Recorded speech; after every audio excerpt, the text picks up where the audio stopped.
kembali bersama Bermatematika.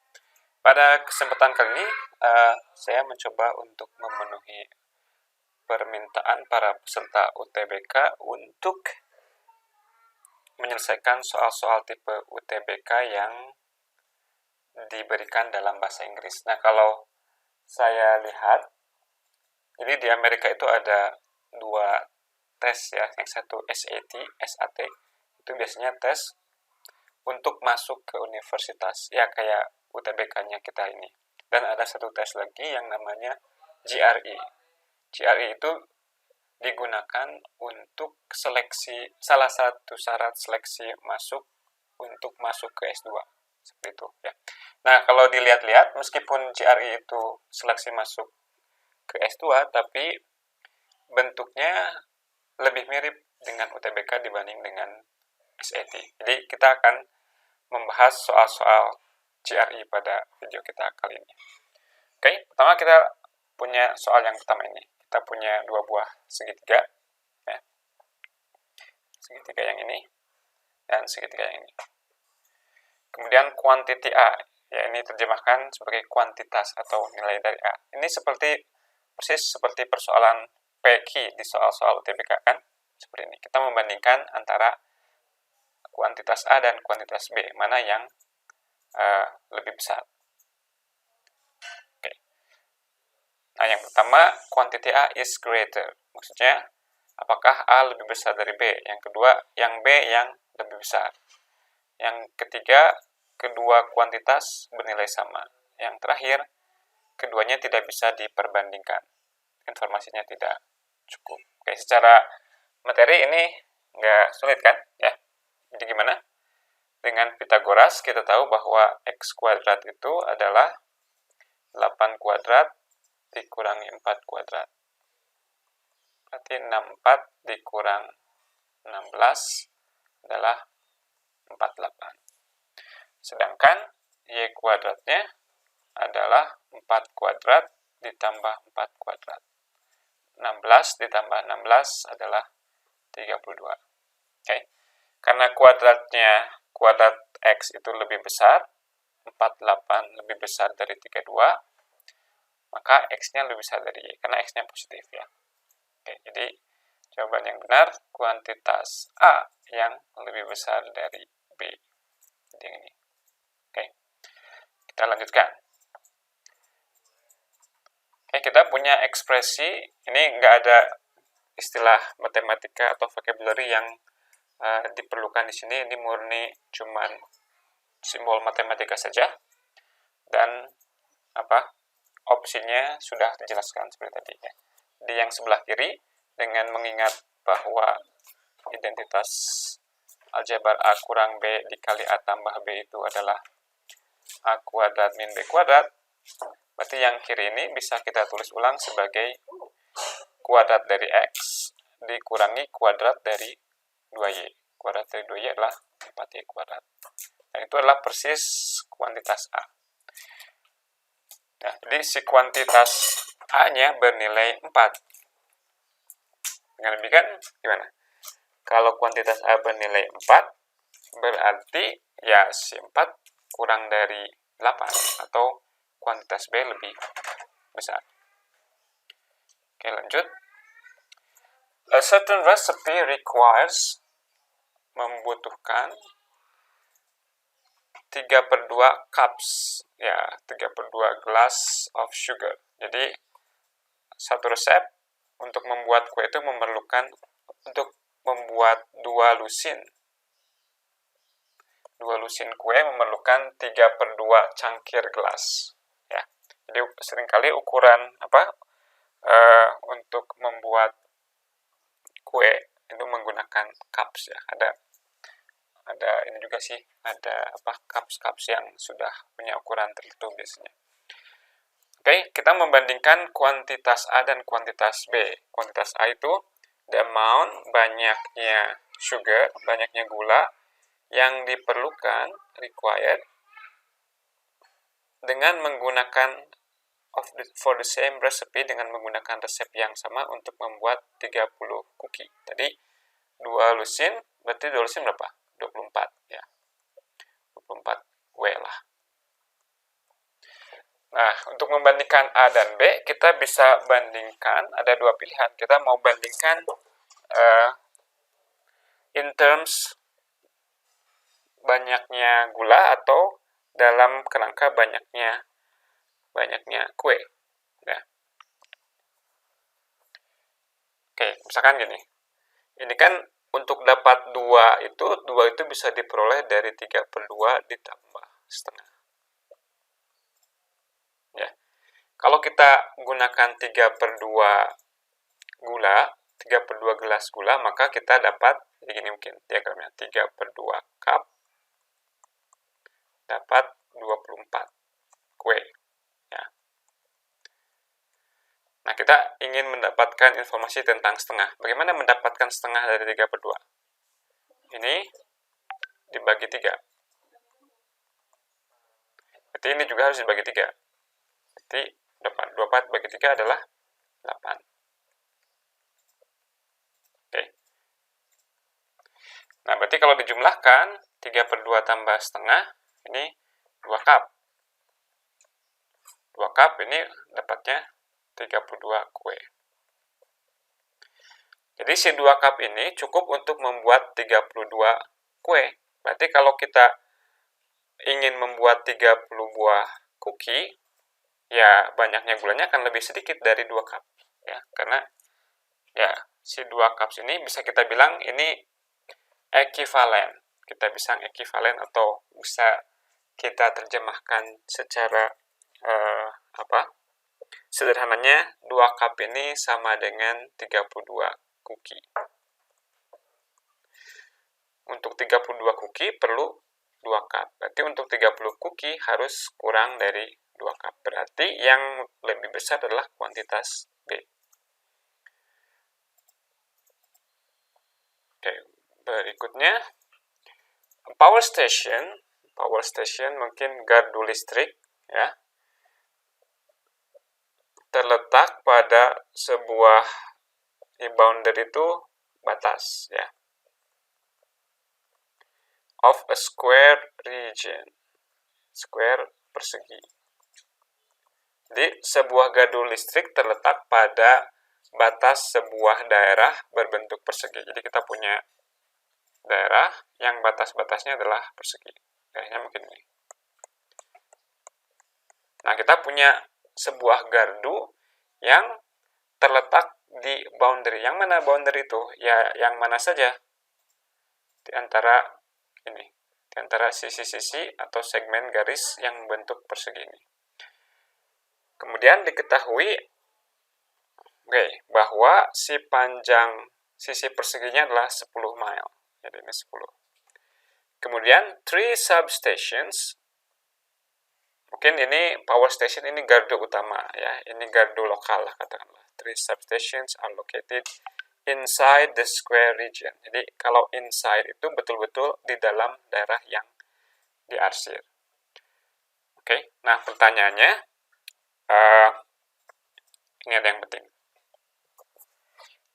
The sum of the distances from the power station to each of the substation. So katakanlah, misalnya kita punya gardu utamanya di sini misalkan, ya. Kemudian gardu lokalnya di sini, ya. Nah, maka masing-masing ini kan ada jaraknya. Ini ada jaraknya. Nah, yang ditanya adalah the sum, total jumlah jarak dari gardu utama ke 3 gardu lokal. Apakah dia selalu kurang dari 30 mil, lebih besar dari 30 mil, atau sama dengan 30 mil? Oke, coba gimana ini? Bisa nggak? Oke, nah ini karena si gardu-gardu lokal ini tidak dibilang spesifik ada di mana, maka secara intuitif kita bisa membayangkan bahwa kita bisa membuat si 3 titik ini sangat dekat sekali dengan dengan si gardu utama. Katakanlah misalkan kita punya ini gardu utamanya yang merah, kemudian gardu lokalnya katakan ini di sini 3. Oke. Dan ini bisa dibuat sedekat yang kita inginkan ke gardu utama. Akibatnya apa? Akibatnya si jarak totalnya itu bisa kita buat sekecil mungkin. Ya. Jadi bisa kita buat, khususnya bisa kita buat kurang dari 30 mil. Nah, pertanyaan yang kedua, bisa nggak dibuat lebih besar dari 30 mil? Oke, kan kita kan ingin tahu apakah bisa selalu dibandingkan. Kita bisa melihat bahwa kalau di sudut ini, maka dia akan dekat ke sini. Akan bisa kita buat sedekat mungkin ke 0. Ini kalau ini 10, ya, yang ini 10, berarti jarak diagonalnya berapa? 10 akar 2 ya. 10 akar 2 sekitar berapa? Akar 2 itu sekitar 1,4. Jadi mungkin ini sekitar 14. Ya. Jadi kalau kita buat gardu-gardu listriknya dekat, yang lokalnya dekat dengan titik apa? Dengan titik ujung yang ini, oke.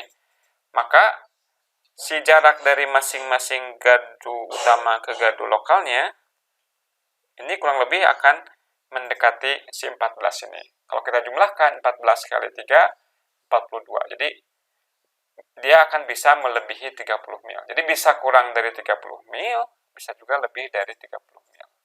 Akibatnya kita bilang bahwa the relationship, hubungan antara A dan B, cannot be determined, ditentukan.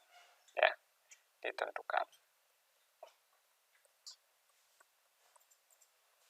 From the information given. Oke, jadi jawabannya adalah D ini. Oke, berikutnya. Kita diberikan informasi bahwa X terletak di antara 6 dan 7. Ini juga nggak ada vocab yang spesial. Ini murni simbol matematika. Kemudian Y-nya sama dengan 8. Kita ingin mengetahui hubungan antara X per Y dan 0,85. Nah, karena Y-nya bilangan positif, kalau kita bagi sebuah ketasamaan dengan bilangan positif, dia akan mempertahankan ketasamaannya. Jadi kalau kita bagi 8, 6 per 8, kurang dari, nah, Y-nya kan 8. Jadi ini X per Y ya. Lebih kecil dari 7 per 8. Nah, 0,85 ini kalau kita tuliskan sebagai bilangan rasional, dia persis sama dengan 7 per 8. Dari mana tahu? Ya mungkin feelingnya kita ingin mengetahui 0,85 kan. Kemudian ada dua bilangan nih, ada 6 per 8, ada 7 per 8. Agar kita bisa membandingkan si 0,85 ini dengan X per Y, ya kita usahakan konversi dulu si 6 per 8 dan 7 per 8-nya menjadi bilangan desimal. Yang ini berapa? 3 per 4 ya. Dan 3 per 4 itu, ya ini cukup familiar untuk mengubah ke desimalnya. Ini 0,75. Karena seperempat kan 0,25. Ya. Kalau 3-nya 0,75. Kemudian 7 per 8, ya kita bagi aja ya. 7 dibagi 8. Berapa? 0, masuk ini, kemudian 8, 64, kemudian berapa? 60 ya. Betul? Oke. 60 bagi 8, 7, 5, 6, 45. Jadi si 0,85 ini adalah 7 per 8. Dan kita lihat bahwa si X per Y ini selalu kurang dari 7 per 8. Berarti kuantitas A selalu kurang dari kuantitas B, atau sama aja dengan B is greater. Oke, berikutnya tentang geometri. Nah, ini ada beberapa vocab yang mungkin cukup berguna. Ini center, pusat. O adalah pusat dari lingkaran. Circle tahu ya. And the perimeter, ini keliling ya. Keliling. Nah, biasanya perimeter itu keliling untuk benda non-circle ya. Kalau keliling lingkaran, ini ada nama khususnya ya. Kalau keliling lingkaran disebut circumference.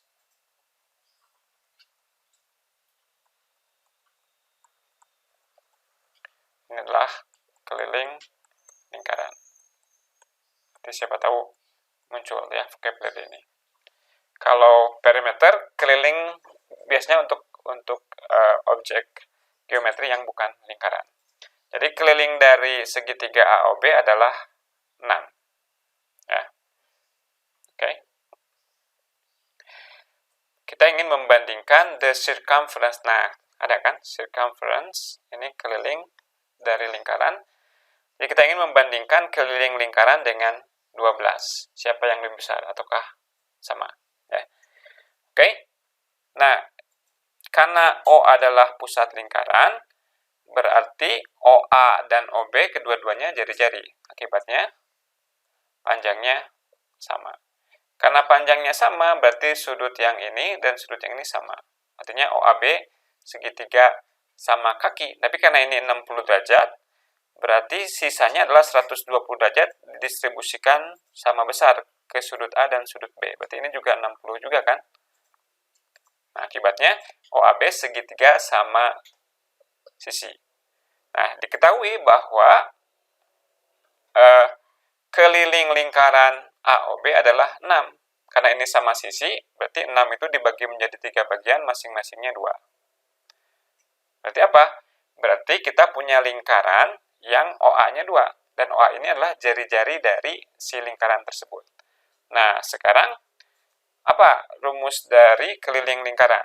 Keliling lingkaran adalah 2πr. Ya. Dengan R-nya tadi sama dengan 2. Berarti ini adalah 4π. Nah, kita ingat bahwa Pi itu adalah sekitar 3,14. Yang jelas dia lebih besar dari 3. Ya. Kalau dia lebih besar dari 3, berarti 4π-nya lebih besar dari 12. Berarti kuantitas A lebih besar. Ya. Oke, nomor 7. Nah, ini saya nggak tahu apakah ini masuk kurikulum dari UTBK atau enggak. Ya. Jadi, standar deviasi dari 5 buah data, 5 buah bilangan berbeda di antara 0 sampai 10. Ya. Jadi, standar deviasi itu kurang lebih, misalkan kita punya bilangan ya, diurutkan dari yang paling kecil sampai yang paling besar. Katakanlah, misalkan apa? A, B, C, D, E. Ya. Mungkin enaknya secara visual sih. Nah, kemudian di antara 5 data ini ada rata-ratanya. Jadi ini misalkan kita tuliskan dari 0 sampai 10 ya. Misalkan katakanlah rata-ratanya 4 di sini. Ini 4 rata-ratanya. Kemudian si ABC ini di atas ini. Ini A, kemudian B ada di sini, C ada di sini. Kemudian ada D, kemudian ada E. Ini ya. Nah, untuk menghitung standar deviasinya kita cari jarak dari C ke sini berapa, jarak dari A ke sini berapa, jarak ini ke sini berapa, jarak dari D ke sini berapa, ini berapa. Oke.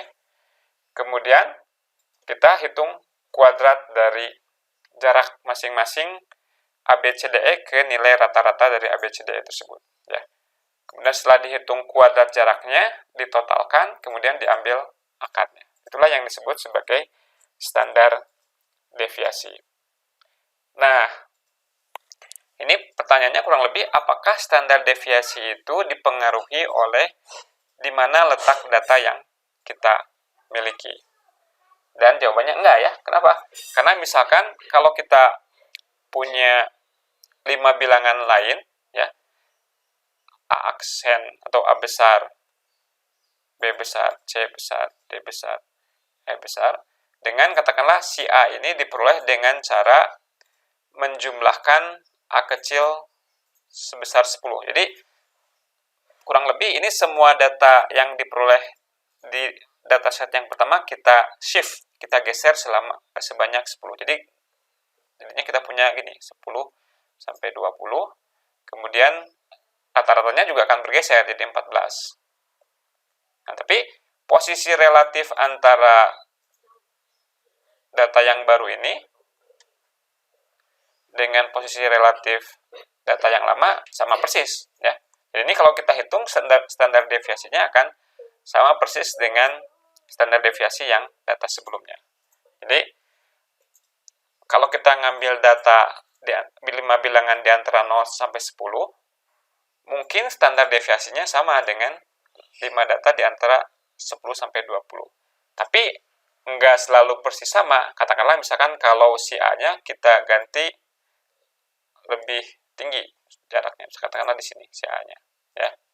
Berarti nanti ini akan berkontribusi kepada semakin besarnya standar deviasi. Karena tadi ada kemungkinan standar deviasinya sama dan ada juga kemungkinan standar deviasinya yang ini lebih besar atau lebih kecil, maka jawaban yang paling tepat adalah bahwa hubungannya tidak bisa ditentukan. Ya. Oke, kemudian yang nomor 8, ini juga nggak ada istilah yang perlu kita ketahui, ini murni simbol matematika, diketahui X-nya lebih besar dari 1, kita tinggal menyederhanakan ini. Ini X dikali, kita ingat bahwa kalau dipangkatkan, ya, si eksponennya kita kalikan. X dikali 4 kali 2, X pangkat 8. X pangkat 8 dikali X pangkat 1, ini X pangkat 9. Sedangkan yang ini langsung X pangkat 9. Oke. Informasi bahwa X lebih besar dari satunya tidak menambah informasi sebetulnya. Karena X pangkat 9 selalu sama dengan X pangkat 9. Asalkan X-nya bilangan. Ya. Jadi, jawabannya ini. Oke, kemudian satu lagi. Kita punya X tidak 0. Kita ingin membandingkan nilai mutlak X ditambah nilai mutlak min 2. Nah, ini ketika kita membandingkan, ya sah-sah saja sebetulnya Anda mencoba memasukkan beberapa nilai. Ya.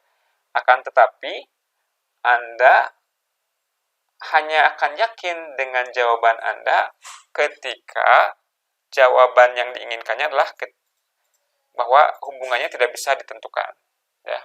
Baru itu Anda 100% bisa menunjukkan dengan cara coba-coba. Jadi dengan cara bahwa kadang-kadang si A-nya lebih besar dari B, misalkan, dan kadang-kadang A-nya kurang dari B. Maka jawabannya D. Akan tetapi, bahayanya adalah kalau kita mencoba beberapa kali, misalkan, kok kelihatannya A selalu lebih besar, dan kita cepat merasa puas. Berarti jawabannya A. Padahal enggak. Padahal kita bisa menemukan situasi di mana A lebih besar dari B atau B lebih besar dari A. Nah, untuk sedikit menghindari kesalahan seperti itu, kita sedapat mungkin menyederhanakan si kuantitas A dan si kuantitas B-nya. Agar kita bisa lebih punya informasi bagaimana kita menyimpulkan hubungan di antara keduanya. Misalkan, ini nilai mutlak dari min 2 kan bisa diganti menjadi ini. Sedangkan yang ini, ya, tetap seperti itu. Nah, ada yang bisa kita lihat dari hal ini. Misalkan, yang ini, kita persis tahu bahwa si nilai mutlak X-nya, dia selalu non-negatif. Ya, kalau dimutlakan, pasti nggak pernah negatif. Tapi kalau kemudian ditambah dengan 2 yang merupakan bilangan positif, jadi ini selalu positif nih. Ya. Oke. Nah, padahal yang ini bisa 0 nilainya. Ya. Oke. Berarti ketika X-nya sama dengan 2, yang ini 0, yang sebelah kiri positif. Nah, kalau kita bisa nyari contoh di mana ini tidak konsisten, tadi barusan ketika X-nya 2, A ketika X sama dengan 2, yang A lebih besar dari B. Ya. Nah, kalau kita bisa menemukan situasi di mana A-nya kurang dari B, nah, maka kita bisa bisa bilang bahwa si relationship-nya, hubungannya tidak bisa ditentukan. Oke, Anda coba apa kira-kira? Oke, kalau kita coba bilangan lainnya, misalkan ya ngasal, X sama dengan 0, yang gampang ya. X sama dengan 0. Yang A-nya berapa? Yang A-nya 0 tambah 2. A-nya sama dengan 2. B-nya 0 kurang 2. Min 2 dimutlakan 2. Oke, jadi ini menunjukkan bahwa A dan B-nya pernah sama, dan A-nya pernah lebih besar dari B. Berarti yang ini jelas nggak benar ya, karena A dan B-nya pernah sama. Ini juga nggak benar, karena A dan B-nya pernah sama. Ini juga nggak benar, karena A dan B-nya pernah berbeda. Berarti jawaban yang tepat adalah ini. Ya. Nah, ini kebetulan aja kita memilih X sama dengan 0 dan X sama dengan 2 sudah bisa menyimpulkan. Jadi Anda harus hati-hati. Katakanlah kalau misalkan setelah mencoba beberapa kali tidak menimbulkan jawaban bahwa hubungannya tidak bisa ditentukan, ya maka mungkin Anda perlu meneliti lebih lanjut lagi si hubungan atau si ekspresi nilai mutlak X tambah 2 dan ini. Misalkan dengan membaginya ke dalam beberapa bagian. Katakanlah kita pisahkan apa yang terjadi kalau di antara 02 di sebelah kiri 0 atau di sebelah kanan 2. Katakanlah misalkan di sebelah kanannya 2 nih ya. Kalau di sebelah kanannya 2 berarti X-nya lebih besar dari 2. Akibatnya X min 2-nya positif. Berarti si kuantitas B-nya menjadi X min 2. Ya. Sedangkan kuantitas A-nya, karena nilai mutlak X-nya lebih besar dari 0, jadi A-nya akan sama dengan X tambah 2. Nah, dari sini kita bisa membandingkan lebih teliti lagi apa kaitan antara X tambah 2 dengan X min 2. Yang jelas adalah bahwa X tambah 2 lebih besar dari X min 2 kalau kita berada di daerah yang lebih kanan dari 2. Dan Anda bisa tinjau bagaimana kalau pas 2, bagaimana kalau ada di sini, bagaimana kalau 0, bagaimana kalau ini. Jadi, ya ini bukan exact science. Saya nggak bisa memberitahu Anda harus melakukan apa dulu. Ya, ini bergantung juga feeling Anda, intuisinya. Kalau misalkan intuisi Anda cenderung ingin menunjukkan bahwa hubungannya tidak bisa ditentukan, maka nyoba-nyoba beberapa kali sampai ketemu contoh yang menunjukkan ketidakkonsistenan perbandingan antara A dan B. Tapi kalau Anda curiganya bahwa kita selalu bisa menentukan siapa yang lebih besar, maka Anda lakukan analisis yang semacam ini. Ya. Oke, mungkin begitu saja. Ini sudah lumayan panjang. Terima kasih atas perhatiannya. Sampai jumpa pada video-video selanjutnya. Tetap selalu bermatematika. Salam.